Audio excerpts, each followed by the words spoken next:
Hey, worst apology video ever. What's up? It's the Culture Detective here, investigating your favorite albums. And today I'm going to do a mini albums review where I review a few albums, but in a very short time frame. Because these albums are released and I kind of want to talk about them, but for some reason I just A, don't have enough time to talk about them. B, I don't want to spend too much time talking about them because these albums just do not feel that significant. That sounds rude as hell, but hang on with me. So anyways, our first album on the agenda is Young Thug's latest album, Punk.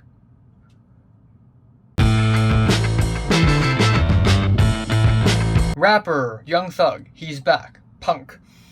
And on this album, he tries to transition his sound a little bit from simply psychedelic trap rap to the likes of singer-songwriter with acoustic guitars, which is an admirable effort, because Young Thug is not a bad singer, he's not a bad lyricist, and he legitimately has potential to pull off a wacky transition like this and actually succeed. However, on Punk, Young Thug continues to write very boring derivative music, resulting in a very bloated album. The album has one of the worst album covers of the year, and I also think that this album is bloated. It has like 20 songs.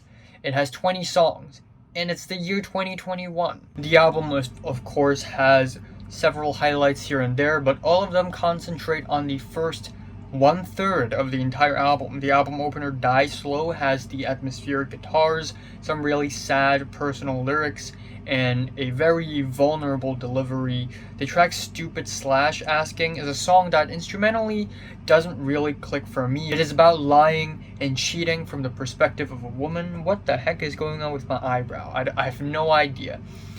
And then we have this beat change towards the end, which feels very fitting for the narrative of the song. Also, vocally and delivery-wise, Young Thug sounds really vulnerable in the song. He sounds weak as hell, and that makes the delivery of the song so much more convincing.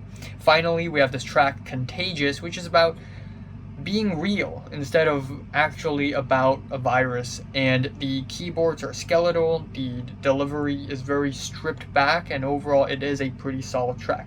But the rest of the album is just kinda mediocre at best, boring and stupid and goofy as hell at worst.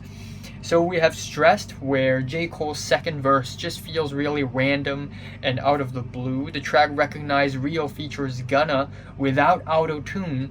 Gunna without auto-tune? What kind of sorcery is this? And it doesn't sound terrible, but it still sounds really aimless and directionless. The track Peeping Out the Window is this really watered down psychedelic piano trap rap track that everybody's heard already, and the track Rich Brother Shit feels like a Playboy Cardi ripoff with a very mediocre Juice WRLD feature. Again, with this recent trend of grave robbing, where there are people who has passed away, and seldom are their posthumous verses and their posthumous recording material are put to good use, like the album ending to this album featuring Mac Miller, the track Day Before, where it just sounds like a really mediocre ending because it feels incomplete, because the recording that Mac Miller did for this track is incomplete. It just feels incomplete, and as the album ending, it just feels even more inconclusive. And it just, yeah, Mac Miller is a good artist, but this is not the best way to treat his legacy from here on out. And then we have tracks like Livin' It Up featuring Post Malone and A$AP Rocky, two A-list musical stars. And this track sounds like a really lame, watered-down pop ballad, something like Ed Sheeran would do. And then for another triple feature, we have Bubbly featuring Drake and Travis Scott. Again, two A-list musical stars, A-list rappers, yet the song sounds so awkward. The track Insure My Wrist and Love You More also feature Gunna, and both of these tracks are generic and derivative as hell. And the rest of the album is also very generic and very boring and very bland. The track Scoliosis sounds like flies buzzing non-stop because we have a quieter vocal and then we have a louder vocal at the front, and they just constantly overlap with one another, and they're kind of layered at the same time, so it's like we're hearing 4 different voices just buzzing around for the entirety of the track, which sounds terrible. And the worst sounding track on the entire album, in my opinion, is Icy Hot featuring Doja Cat, because the instrumental basically does not exist, while we have Young Thug and Doja Cat on this track sounding squeaky as hell, like birds. They sound like birds, and it sounds stupid. They sound like birds. So yeah, overall this album is a very disappointing one, unfortunately. My favorite track here is Die Slow, and my least favorite is Icy Hot. I'm giving Young Thug's Punk strong 3 out of 10. I realize that I haven't been reviewing a lot of music from Europe lately, so you know what? Let's talk about an album from an artist from Italy, Blanco, Blu Celeste. So Blanco is an Italian trap rapper, pop rapper, singer, songwriter, and this is his latest album. I came across this album because one of my followers and / one of the people I follow on rateyourmusic.com rated this album a 1.5 star, and I'm like, okay, is it really that bad? Let me check it out. So I listened to it, and boy, does it deserve a 1.5 star out of 5. It is as generic and as derivative as it gets. This is a super dramatic pop rap album. This is as dramatic as it can get. Like loud, explosive, bombastic choruses, vocals screaming off of his lungs, and this isn't dramatic in a sense that it is very aggressive and noisy like JPEG Mafia can get, or like Death Grips or anything. No, it's not. It's not experimental or aggressive at all. It just feels dramatic while still having very tame and derivative and generic instrumentals. And the result is that the vocals end up sounding really awkward. So A, I didn't give this album that many listens because I just don't want to listen to this album this many times. B, there's really not much to talk about in the entire album because a lot of the songs sounds kind of the same. The second track, Notti in Bianco, is more rock oriented than other tracks, but what really hits me about this track is the very goofy, repetitive chorus that just makes me laugh every time I listen to it. The track Sai Cosa Se is basically Blanco's attempt at reviving 80s music. And again, it is the year 2021. 80s revivalism is an era long gone already. Don't, it just sounds very overused at this point.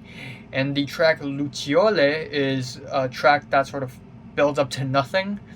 So, yeah, overall, a pretty awkward album. I have to say it is a pretty awkward album. Kind of feeling a light to decent 3 out of 10. Also, he's a pretty popular artist in Italy right now, I think. So, me talking about this album isn't like me randomly picking on some obscure artist or anything, even though that would be really funny.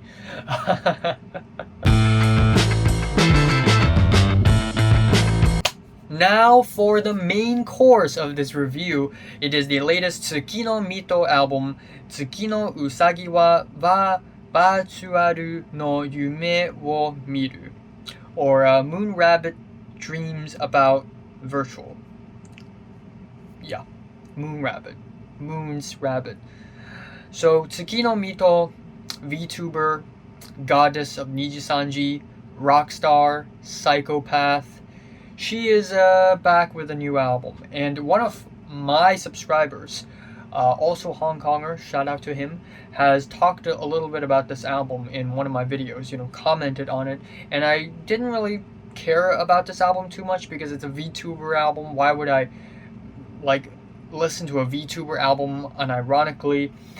But yeah, anyways, out of pure curiosity, I listened to this album, and honestly, it's not bad.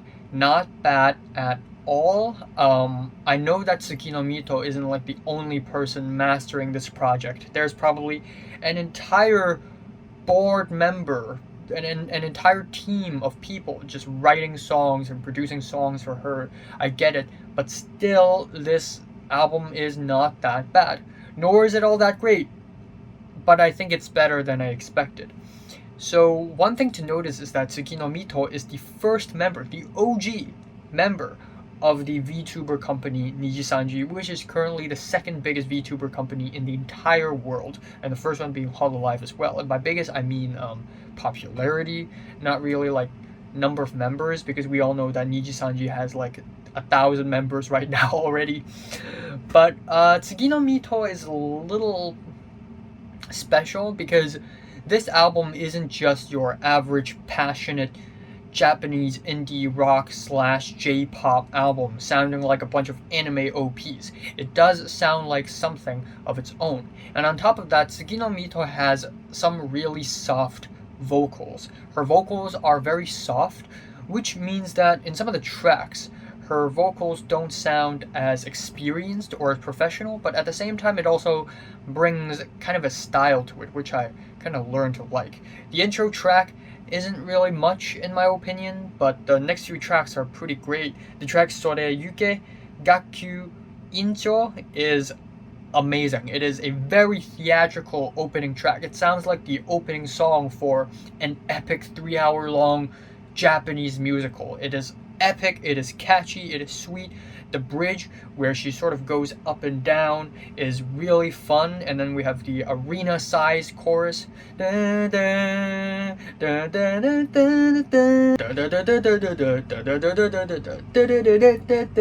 second track, Uranomito, sees Tsukino Mito singing in a more sweet and intimate summery jam. The chorus slaps. I really like that there's a dash, just a slight tinge of funk in the chorus that makes it so much catchier and refreshing. I like the little bits of the song where she would suddenly change into this robotic vocal, like this monotone vocal, and be like shooting, sunshine, sunrise.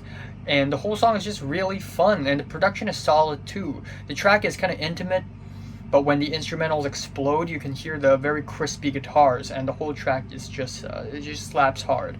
The track Huyukan UFO is a track that sort of returns to these rock roots, which I'm sure Tsukino Mito is kind of familiar with. Similarly, in a track later in the album, we have the track Welcome to the Gense, which is even more rock-oriented, and easily the most rock-oriented track on the entire album. And Tsukino Mito's soft vocals work with these really loud, noisy guitars really well. And we also have the track Mitoraji Galactica, which is a really wild, unpredictable spoken word track that is just pure insanity. And usually I hate songs like this. It is super cartoony and cringy, but I actually end up liking it because Tsukino Mito's delivery is just so unhinged and psychotic. It just sounds like she's borderline rapping, and then she's like singing with some of the cheekiest vocals she's ever done on the entire album, and it's just so much fun. And of course that track is followed with Buya to Janguru, which is the most safe and boring track. And the last two tracks on the album is also somewhat generic and somewhat predictable, but still overall I think this is a very promising album for Tsukino Mito, and I'm looking forward to whatever she's coming up next. My favorite track here is Soreyuke, Gakkyu Iinchou, and my least favorite is Buya to Janguru. I'm giving Tsukino Mito's Tsukino Usagi wa vァーチュアルな夢をみるa light 6 out of 10.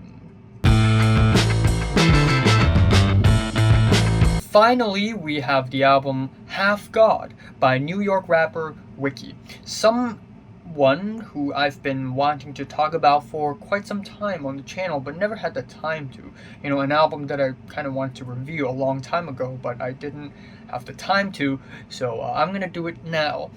So, first of all, great beats. I love the production of this album, which is done by none other than Navy Blue, who has worked with Earl Sweatshirt and the likes before, and I just really like the skeletal, pristine, abstract rap style, which is really nice.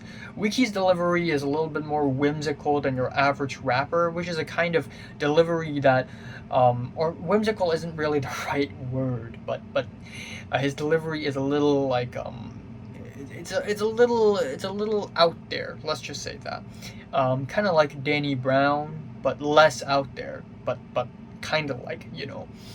And it does take some time for me to kind of get into this style, but when it does, it does. And I honestly like a good deal of the tracks on this album. That being said, though, I don't think this is that great of an album, because I think the versatility of this album could be a little bit more ambitious, and I think overall the album doesn't really shock me or anything, but still there are a lot of solid tracks. The track Roof, with the vibrating dusty pianos, the tight flows, and also lyrics about his roof, his comfort zone. The track Home, where it starts off with instrumentals which literally sounds like a field recording of New York City, with traffic sounds and some guy beatboxing, which slowly and gradually turns into the beat of the track. And then the track Ego Death, where Wiki raps in a 3/4 time signature. It sounds disorienting, but it works. And finally, the track Grape Soda, which is a very heartening ending to the track with minimal soul samples. Overall, solid album, really good, feeling a decent 7 out of 10. So, have you listened to these 4 albums from 1 to 10? Would you rate them, like if you like them, and subscribe if you want more? And thanks for watching.